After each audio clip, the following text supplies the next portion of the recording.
Assalamualaikum warahmatullahi wabarakatuh. Bagaimana kabar anak ibu semuanya? Alhamdulillah baik ya. Sebelum kita memulai pembelajaran, alangkah baiknya kita membaca basmalah. Bismillahirrahmanirrahim. Baiklah, pada minggu kemarin kita akan belajar tentang materi yang sama dengan minggu kemarin, yaitu tentang logika matematika. Baiklah, kemarin kita akan belajar tentang konjungsi. Kita belajar tentang disjungsi, konjungsi, implikasi dan biimplikasi. Pada pertemuan minggu kemarin, ibu juga menampilkan alat peraga dari logika matematika. Baiklah, pada hari ini ibu akan menampilkan slide dari materi logika matematika. Baiklah, ini merupakan slide dari logika matematika. Yang pertama yaitu pengertian. Logika matematika adalah ilmu yang mempelajari tentang cara berpikir yang logis atau masuk akal. Yang kedua yaitu logika matematika adalah ilmu yang digunakan untuk menentukan nilai kebenaran dari suatu pernyataan atau penarikan kesimpulan berdasarkan aturan-aturan dasar yang berlaku. Selanjutnya yaitu bagan dari logika matematika. Dapat kita lihat pada bagian tersebut ada pernyataan, penarikan kesimpulan. Penarikan kesimpulan dibagi dua, yaitu silogisme, modus ponens, modus tollens. Nanti kita akan mempelajarinya. Yang pertama yaitu pernyataan. Pengertiannya yaitu suatu kalimat yang bernilai benar saja atau salah saja. Dengan kata lain, tidak sekaligus kedua-duanya. Pernyataan disebut juga kalimat tertutup. Kalimat terbuka bukan pernyataan. Contoh, tentukan mana yang merupakan pernyataan dan yang bukan pernyataan. Dapat kita lihat di sini ada 3 contoh. Selanjutnya di situ juga terdapat lambang-lambang dari pernyataan, yaitu P, Q, R dan seterusnya yang dilambangkan dengan huruf kecil. Ingkaran atau negasi. Lambangnya strip. Lambangnya dapat kita lihat dan dibaca bukan atau tidak. Contohnya juga ada. Sini juga ada terdapat tabel kebenaran ingkaran. Pernyataan majemuk. Ada disjungsi, konjungsi, implikasi dan biimplikasi. Beserta contoh-contohnya. Terdapat juga tabel kebenarannya. Dapat kita lihat pada slide ini.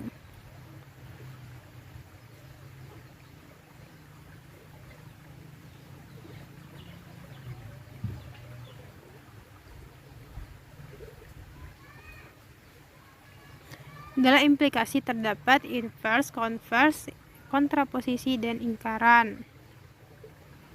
Dan terdapat juga tabel kebenarannya. Contoh,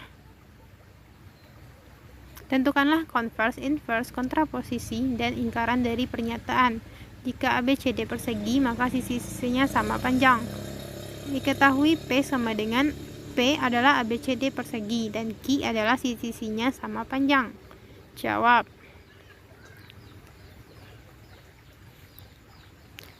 Converse yaitu Q maka P.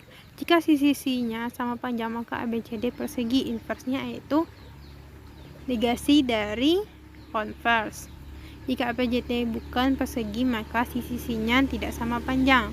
Sedangkan kontraposisi yaitu kebalikan dari inverse. Jika sisi-sisinya tidak sama panjang maka ABCD tidak atau bukan persegi. Ingkarannya yaitu ABCD persegi dan sisi-sisinya tidak sama panjang. Selanjutnya terdapat penarikan kesimpulan. Ada istilah premis, konklusi, argumen. Dan juga ada polanya yaitu modus ponens, modus tollens, silogisme. Konklusi sebaiknya diturunkan dari premis-premis. Kalau premis yang digunakan benar, maka konklusi akan bernilai benar.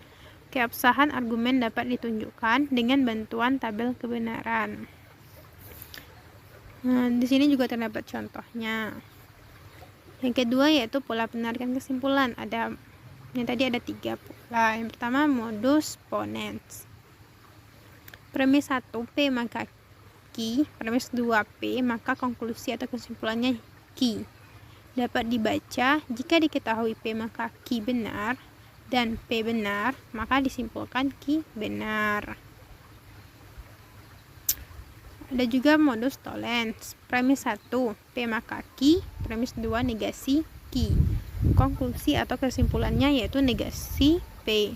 Dapat dibaca jika diketahui P maka Q benar dan negasi benar, maka disimpulkan negasi P benar. Contoh lainnya, premis 1 jika hari ini hujan maka cuaca dingin. Premis 2 cuaca tidak dingin, maka konklusinya yaitu hari tidak hujan. Yang ketiga prinsip silogisma. Premis 1 P maka Q, premis 2 Q maka R. Konklusinya yaitu P maka R. Dibaca, jika diketahui P maka Q benar dan Q maka R benar, maka disimpulkan P maka R benar. Contoh, premis 1 jika Maher seorang siswa SMK, maka Maher melaksanakan PSG. Premis 2, jika Maher melaksanakan PSG, maka Maher belajar di industri minimal 3 bulan. Konklusinya yaitu jika Maher seorang siswa SMK, maka Maher belajar di industri minimal 3 bulan. Sini juga ada terdapat latihan-latihan. Latihan 1, latihan 2, latihan 3. Apabila telah menyelesaikan latihan ini, dapat kita lihat jawabannya. Coba nanti di rumah mengerjakan latihan 4 dan latihan 5 jika sudah paham materinya.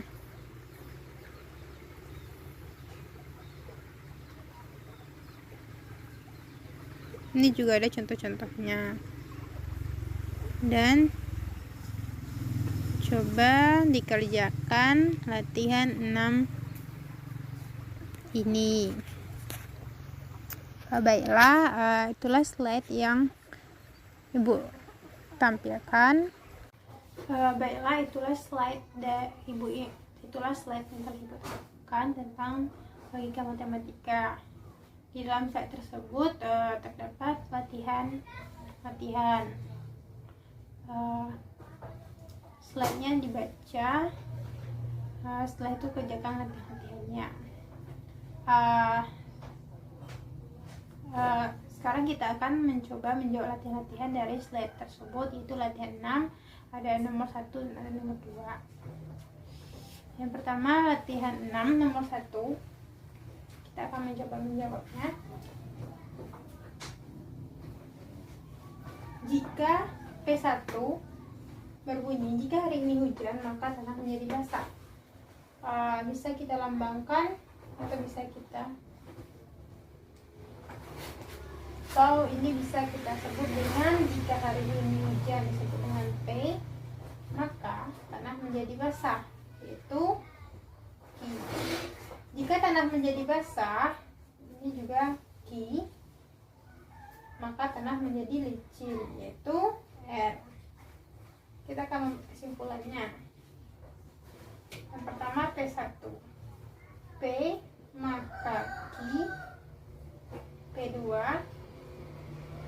Q maka R, maka kesimpulannya yaitu P maka R. P maka R ini berbunyi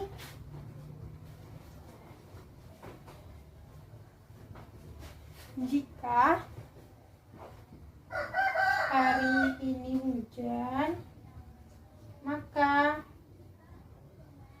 tanah menjadi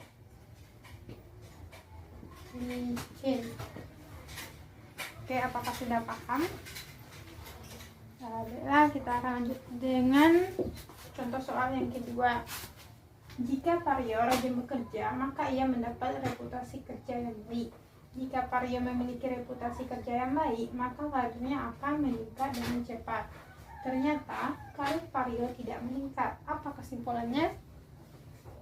Ini bisa juga kita buat premisnya. Premis pertama yaitu jika Paryo rajin bekerja. Ini disebut juga dengan P. Maka ia mendapat reputasi kerja yang baik. Itu menilai P maka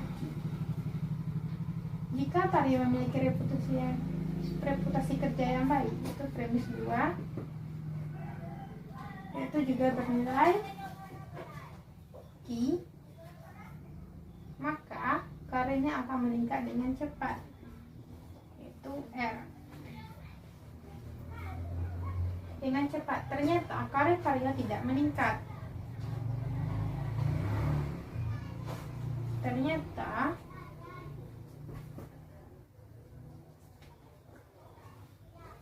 Ternyata karir Paryo tidak meningkat. Ini R. Ternyata karir tidak meningkat disebut dengan negasi R. Maka kesimpulannya adalah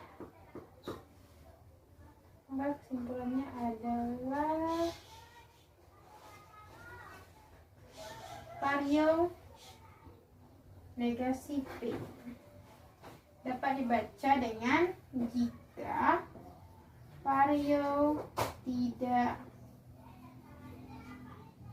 bekerja.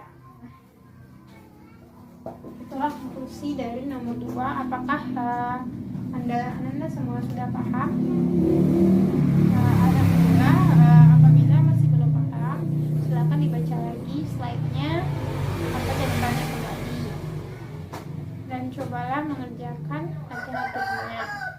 Baiklah, sekianlah materi kita hari ini. Wabillahi taufiq wal hidayah.